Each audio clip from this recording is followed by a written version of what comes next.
Motivation sa paggastos ng pera. Alam mo ba, kapatid, ang pera ay parang tubig, madaling damaloy at mabilis mawala kapag hindi natin inalagaan. Pero ang tanong, ikaw ba ang kumokontrol sa pera mo, o ang pera ang kumokontrol sa'yo? Maraming tao ang masaya kapag may pera sa bulsa, pero nalulungkot kapag wala na. Bakit? Kasi hindi nila natutunang hawakan ng tama ang biyayang dumadating sa kanila. Madalas, inuuna ang luho kaysa sa pangangailangan. Bumibili ng mga bagay para lang masabing may bago, pero sa huli, wala namang naiipon, wala ring napupuntahan. Ang paggastos ng pera ay hindi masama.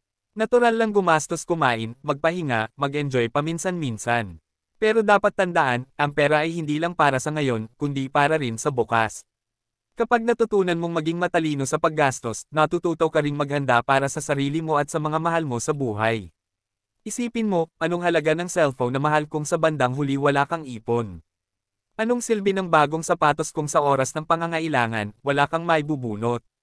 Ang tunay na kayamanan ay hindi nakikita sa mga material na bagay, kundi sa kapanatagan ng isip na alam mong handa ka sa kahit anong darating. Kaya kung gagastos ka, tanungin mo ang sarili mo. Ito ba'y pangangailangan o pansamantalang kagustuhan? May matitira ba para sa ipon o sa emergency? Ang perang ilalabas ko ba ay magbibigay ng tunay na halaga, o sandaling saya lang? Ang tunay na mayaman ay hindi laging maraming pera. Ang tunay na mayaman ay ang taong marunong humawak ng kung anong meron siya. Kasi ang taong marunong mag-ipon, marunong magplano, at marunong magbigay halaga sa kinabukasan, iyan ang hindi nauubusan.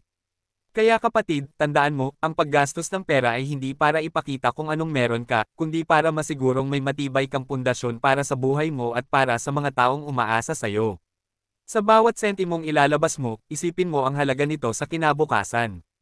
Sapagkat ang perang hawak mo ngayon, maaaring magligtas sa'yo bukas. Huwag kalimutan mag-comment, like, share, subscribe at click ang notification bell para ma-notify ka sa susunod kong upload.